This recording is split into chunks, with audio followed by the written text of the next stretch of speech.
Hi everyone, welcome to the Friday 15. This is the second one of these that I've done. I'm Karen Yates, for those that don't know me, and I'm the Ideas into Action business coach. So I've been wanting to come on and speak to you for quite some while, and I came on last week for the first time really to start to share my story and how we got here to North Berwick to follow our dreams and do the things that we wanted to do. And I thought it would be a great idea, as I say, if week by week I came and told you little things that we've been doing. And I know loads of people are doing this. They're everywhere. They're all over the place.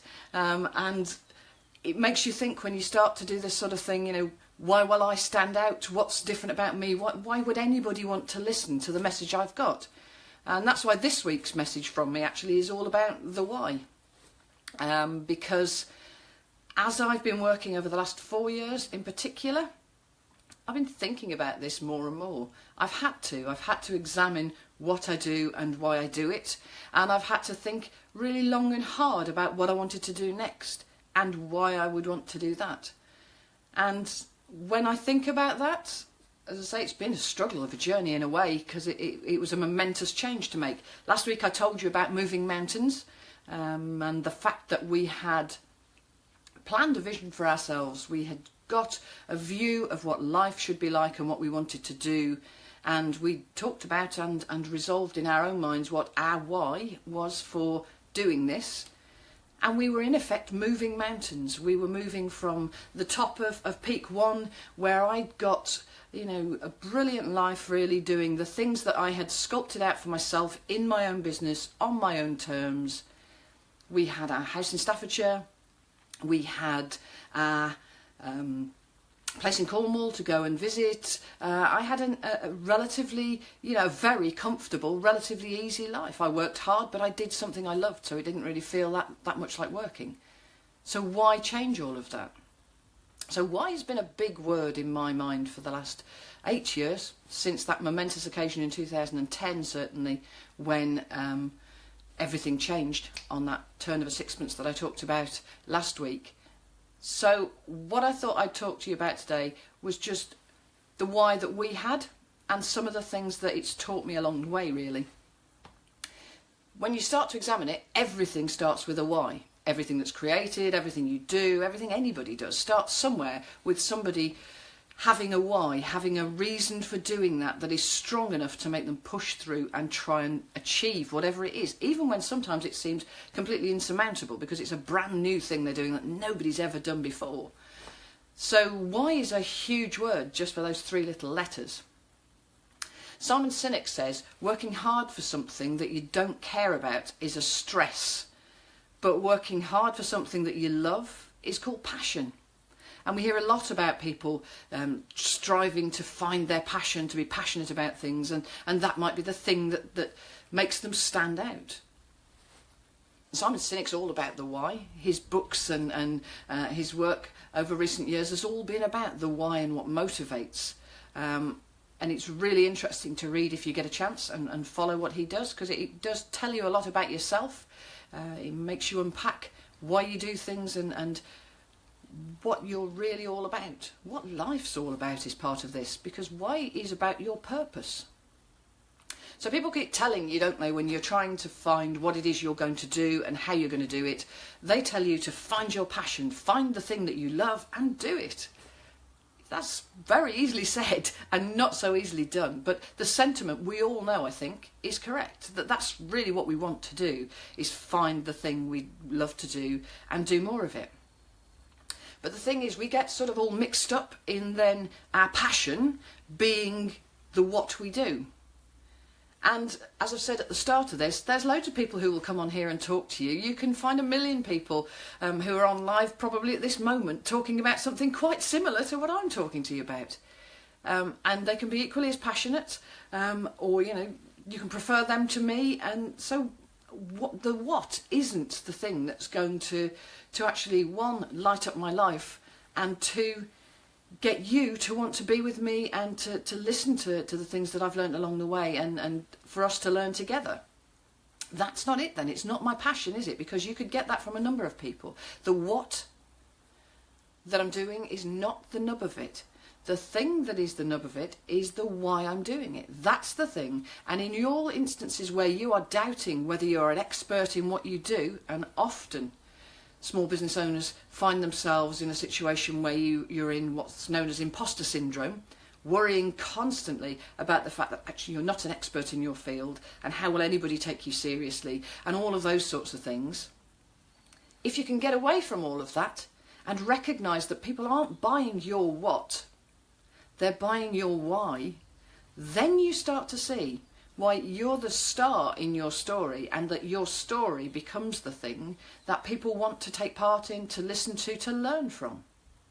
So whilst I've sort of doubted from time to time, like everybody would, whether it was the sensible thing to do to come on and to share my story in this way on this page, actually I have no doubts at all that it is.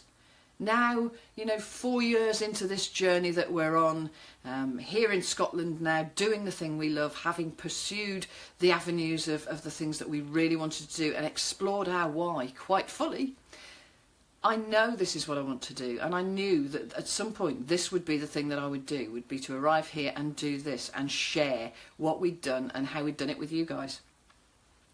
So the passion isn't the only thing. The passion has to be fueled not just by the what you're going to do, come here, run boot camps, coach small businesses, share my lessons. It's about why I'm bothering to do that. Why wouldn't I have just stayed where I was and made life easier for a bunch of people in the NHS and done the stuff that I'd done for years? Because the why is the most important bit. That's the piece. The why is the thing that gets you started in the morning, and it's the thing that keeps you going when you're at your lowest ebb, when the things are falling apart and not going the way you'd like them to. The why is the thing that actually makes the biggest difference. Morning, Vari. Nice to see you.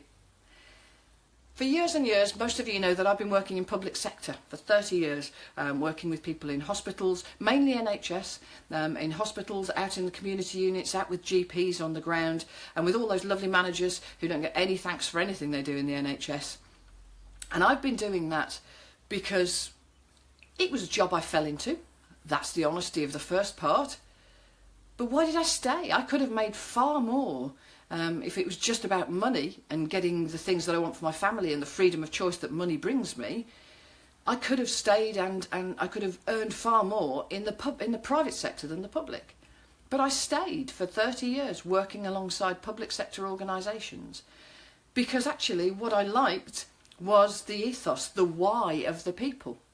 The why of what we were doing, the mission we were all on. We had a mission. Everybody working in the NHS has a joint mission. It's a blooming tough one, without a doubt. It's one that is so tough that there are lots of days when people working in the NHS, no matter what the career they've chosen, seriously doubt that this is the thing they should be doing for much longer. It's a very hard place to be. Hi Gerdu, nice to see you. But our why in the NHS and public sector is huge. The reason I used to get picked so much to do the jobs that I did, it wasn't about qualifications, because my qualifications were my experience. It wasn't something I'd got written on paper.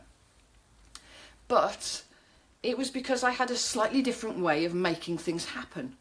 And it took me quite a few years to realise what that was. And that was because I sold change. Because in the first instance, one of the first jobs that I got after I moved out of the van on the car park, one of the first jobs I got was delivery driving. And then to get out of delivery driving, which was a bit monotonous, I chose to take a sales route, because I figured I could talk and people could train me what to say.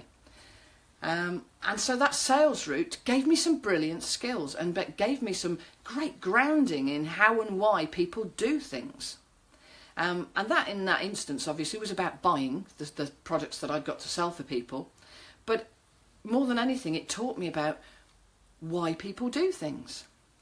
And then I learned that when I came to the NHS and had to make colossal sized change happen, that it was about the why. It was about explaining to people why we were doing things. It was about getting people involved in the why of the things we were doing, even when sometimes some of them made no sense at all, because obviously they'd come from on high and didn't really, address the things that we felt were the problems on the ground. But still, my job was to find the why, find the thing that would chime with the people in front of me. In that instance, my customers would have been not the people that were commissioning me, the organisation, but the staff. Trying to find the why of the staff and the teams that I worked with to give them some meaning in what we were doing. So even that comes down to the why. So your why could be about your family, your friends, the quality of life that you want. As I say, money isn't the biggest why. It might start off sometimes for people starting their own business as being the biggest why that they're working towards, because you need to flip over from whatever else you've been doing to earn enough money to do this new thing to live on. So yeah, money is a big why. But when I sit down coaching people, I make them spend a lot of time thinking about what their why underneath that is. What are the reasons for their family and their friends and themselves? Why are they going through this? Because being self-employed, having your own business is not the easiest of things to do. It's outside of what everybody else considers to be the norm. But for us, it's absolutely the norm. It's what we're driven to do, partly because of our why. So you need to find your why. And they say that if your why is big enough, you can then solve any how. And I guess, again, we're a bit of an example of that. Our experience of, you know, in the final year, we had a huge why. 2016, we were still at Staffordshire. Our why was we'd already got the house and the life here in Scotland, but we hadn't worked out how to stop doing the thing in Staffordshire and move across. And our why was enormous. And we had a plan.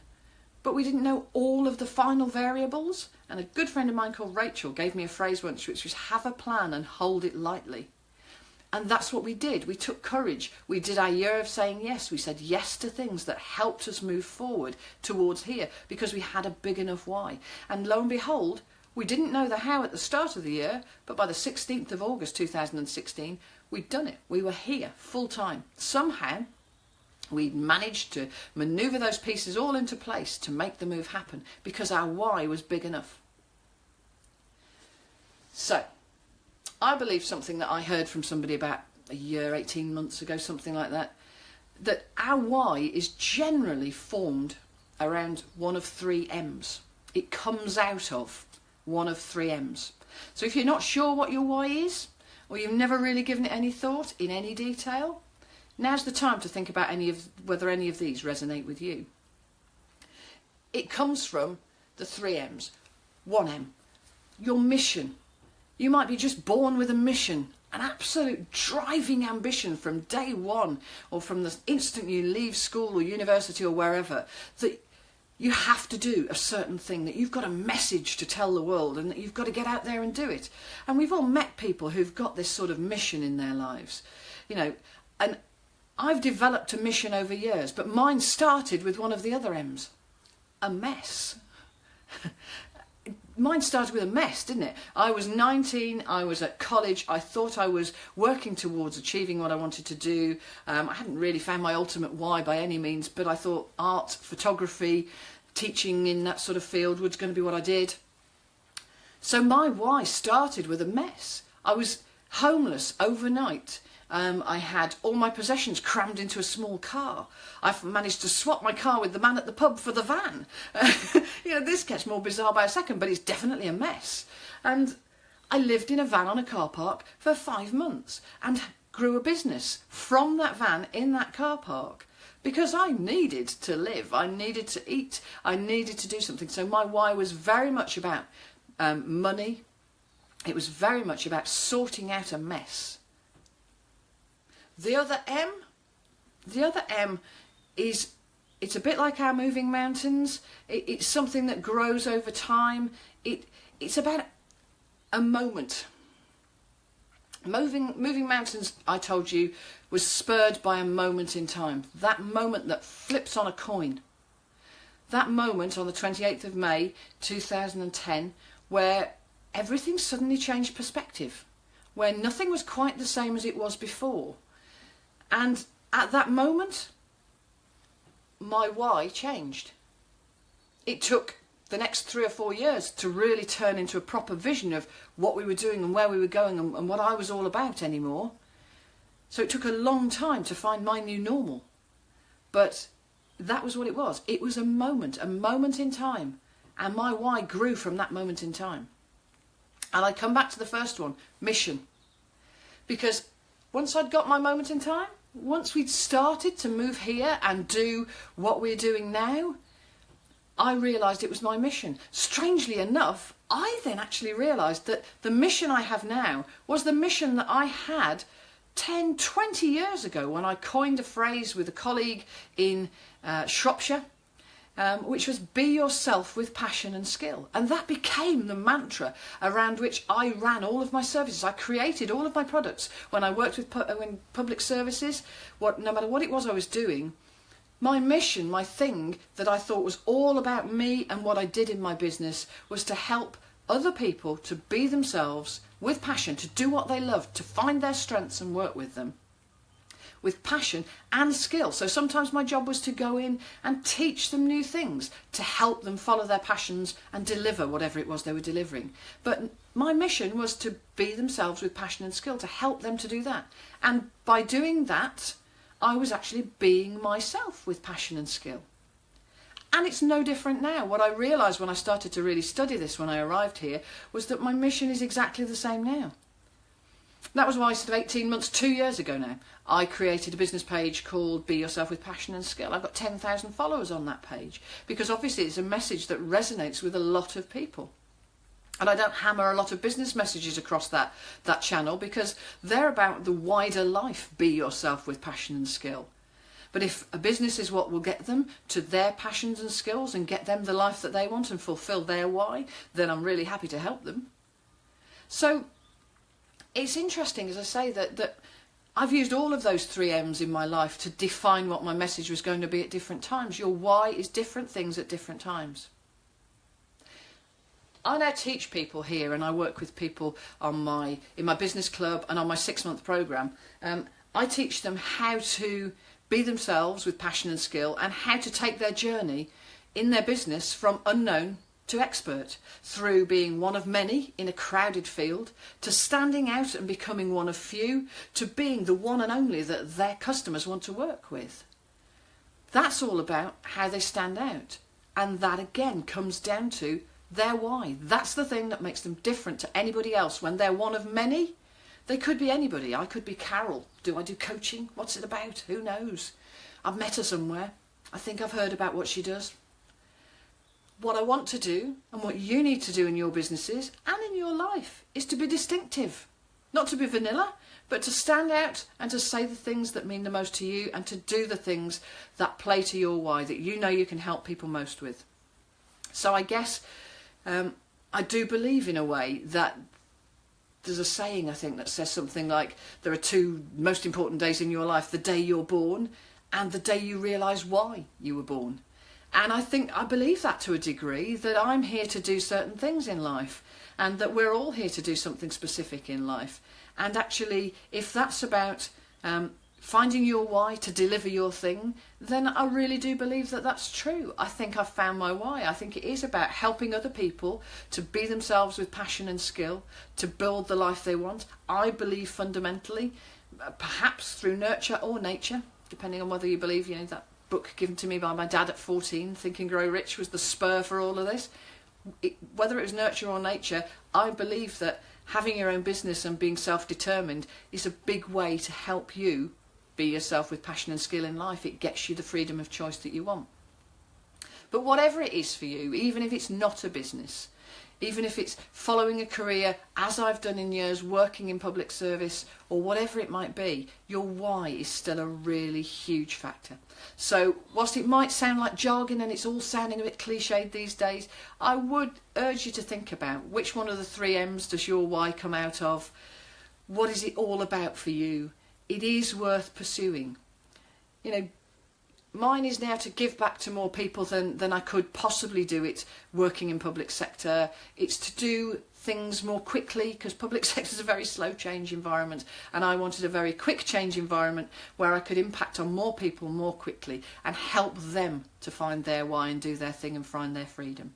So that's why I called all of my stuff, in a nutshell, Ideas into Action. All of the products that we have are framed within ideas into action, because I don't just want people to think about things. My life has been about helping people have beginnings, middles and ends to deliver things, making a change. And I want you to follow your why and make that change. to be yourself with passion and skill. That, I think, was more than 15 minutes, and do you know why? Because that's the 15-minute timer, and it's not switched on. I'm going to be in such trouble. Okay, cool. So sorry to have taken more than the Friday 15, and I will see you again next Friday for another one of my general ramblings, no doubt.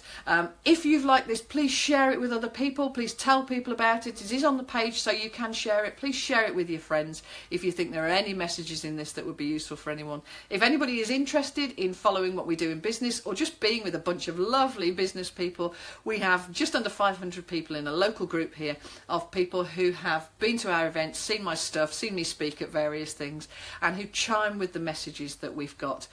So please, come along. That's called Ideas into Action Collective. It's here on Facebook. If you want to follow that, you can either follow it via my page, or you can actually, as I say, just pop across and type in Ideas into Action. You'll find the collective on there.